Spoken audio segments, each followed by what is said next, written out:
whirring of the combine, the billowing clouds of dust and chaff, it can only mean one thing.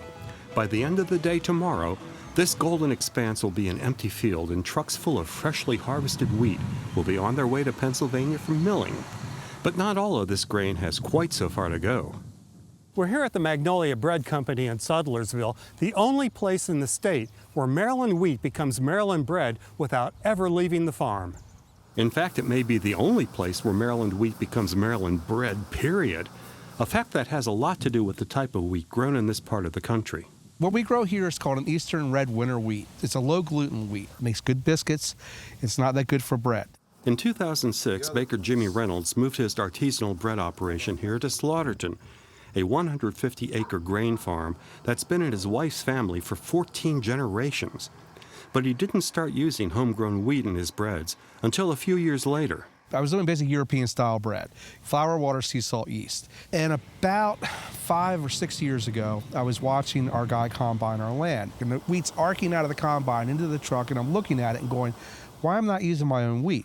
So he approached farmer Jason Shoebrooks, whose family has been leasing the land for the last 15 years. He come to me maybe 5 years ago and wanted to try some wheat. You know, he wanted to make some bread with it. And it kind of took off from there. Getting his hands on those first 100 pounds was easy, but figuring out how to incorporate it into his dough, not so much. I had to play around with it a lot to make it work. And I did try milling it at first. And milling it, it didn't make good bread. It didn't rise well. It would collapse in the oven. And that's when I got the idea of soaking and cooking the wheat and using it whole grain. Today, most of the bread coming out of Jimmy's oven features softened kernels of homegrown, whole grain wheat. About 33% of our loaf is wheat off of the farm. The other 67%?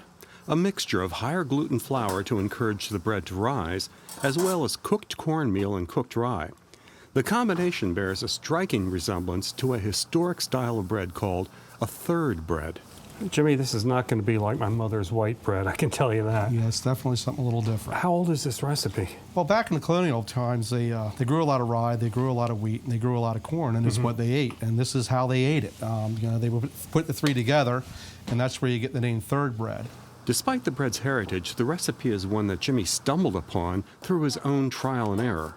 I realized that this is actually what they've been making here for the last 300 years, and it was never intended. It was totally by accident. Nowadays, the Magnolia Bread Company is putting a modern twist on this 300-year-old tradition. We do a lot of different stuff. We do the winter wheat, ancient grain, sweet potato, everything rye. Then we do pizzas. This time of year, I'm doing little miniature pies. When possible, he even incorporates fresh vegetables and herbs from his garden, as well as produce from nearby farms. But the real star here is the bread itself. What do you have here in the middle? We have an everything rye, we have Russian black, and an ancient grain with millet and teff. I'm going to try the Russian black. It looks wonderful. What's the difference between the bread that you make and the bread that we buy in the store? I think the primary difference is the cooked grains, which makes the bread soft and dense. I got to tell you, this is unbelievable. Beautiful texture, tons of flavor. And if you'd like to try to make some of Jimmy's breads, we're going to put the recipe on our website, mpt.org/farm. For the Local Buy, I'm Al Spoler. Joanne?